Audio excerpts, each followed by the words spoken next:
Ce n'est pas donné à tout le monde d'avoir de son vivant un musée national dédié à son œuvre. Ce fut le cas de Marc Chagall. Il inaugura en personne ce musée à Nice en 1973. C'était il y a un demi-siècle. C'est un anniversaire que l'on fête d'autant plus qu'en 50 ans, ce musée n'a peut-être jamais été aussi vivant. Nous sommes au Musée national du message biblique Marc Chagall. Il y a dans cette salle, dans cet édifice, un ensemble pictural qui peut rivaliser avec les plus grands du monde et qui n'existait pas depuis 300 ans. Voilà. Et au moment où le public entre dans cette maison Chagall, est-ce que vous avez un vœu qui vous est le La plus maison cher? Chagall, c'est votre maison aussi. Je voulais que ça sera une maison des jeunes, des autres. Bonjour Anne Dopfer. Nous Bonjour. sommes dans cette maison pour tous dont parlait Marc Chagall il y a 50 ans. Alors, n'en déplaise à l'artiste, ce musée, il a quand même été créé au départ pour accueillir son œuvre et une œuvre en particulier. Oui, en fait, la donation du message biblique par Marc Chagall en 1966 correspondait à sa volonté de partager ce cycle extraordinaire qu'il avait créé entre 1956 et 1966, dans l'idée de le mettre dans une chapelle à Vence. Mais finalement, un musée national a été construit et chaque mur, en fait, a été dessiné autour de chaque tableau. La peinture de Marc Chagall, elle est à la fois facile à aborder par toutes ses couleurs, elle est à la fois complexe dans ce qu'est le message biblique en réalité, non? Ce qu'il veut à travers les sujets bibliques, c'est raconter l'histoire de l'humanité, raconter les drames, des exodes, des guerres, d'un peuple qui cherche sa terre, mais qui n'est pas spécialement le peuple juif, qui est l'humanité entière en chemin. Et c'était particulièrement important pour lui qui avait vécu toutes les grandes tragédies du XXe siècle. Alors venons-en à cette idée de maison pour tous dont rêvait Marc Chagall. Comment elle a vécu pendant ces 5 décennies? Alors Chagall tenait absolument à ce que le musée soit un lieu de vie, un lieu de rencontre, un lieu de partage.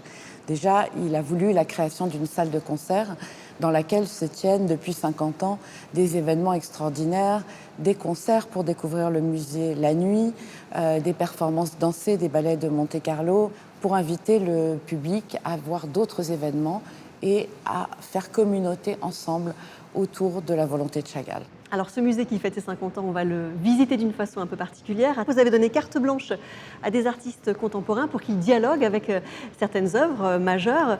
Qu'est-ce que Chagall a révélé en eux? C'est ce qu'on va voir tout de suite. Marc Chagall par Marc Chagall. Autoportrait en pleine création du Cantique des Cantiques. Peintre ici, ange peintre là, c'est ce Chagall intime, invité malicieux de ses toiles, qui a accroché le regard de Stéphane Lambert. L'écrivain a fait sa propre sélection dans les réserves du musée pour une exposition subjective, enrichie de ses textes personnels, nés de la rencontre avec ses œuvres. C'est vraiment un cap important dans ma vie. Chagall, c'est un vitaliste pour moi. C'est celui qui dit on a toujours raison de rester en vie.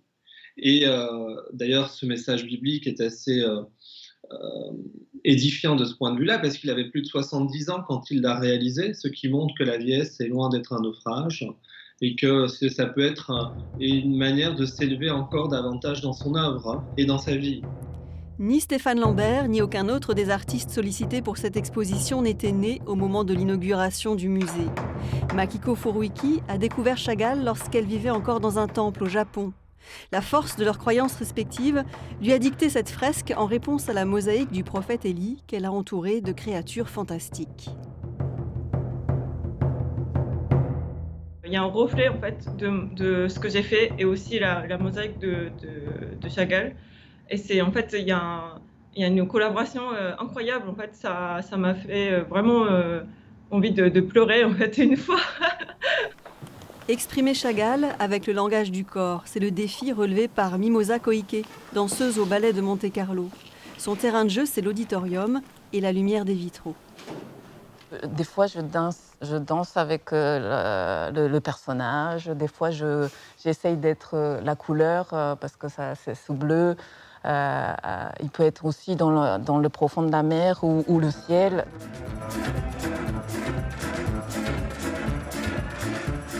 Dans ce musée, la nuit, je pense qu'il y a tous les personnages qui sortent et ils font la fête. Je pense que et donc on essaye de faire la même chose souvent sur scène avec justement mon partenaire de chorégraphe Azier pour pouvoir exprimer ça. Des vitraux et des tableaux dansés, célébration de la force de vie de l'œuvre de Chagall. Anne Dopfer, cette exposition est en place jusqu'au 30 avril. Après, elle disparaîtra, elle laissera la place à d'autres artistes? Oui, en fait, j'ai décidé de célébrer cet anniversaire pendant 1 an. Et pour cela, nous ferons 3 expositions successives pour permettre à d'autres personnalités de venir montrer ce qu'elles ont tiré de leur relation avec Chagall. Et un point d'orgue le 7 juillet, jour Oui, anniversaire. le jour anniversaire de Chagall lui-même était aussi le jour d'inauguration du musée, le 7, 8 et 9 juillet, qui sera gratuit avec énormément de belles manifestations. On se quitte avec quelques mots de Marc Chagall. Oui, il y a un poème que j'aime beaucoup de Chagall qui s'intitule « J'habite ma vie ». Et le dernier vers, c'est « Derrière moi vont mes tableaux ». Et je pense toujours, en passant devant ces tableaux, que l'âme de Chagall est autour de moi.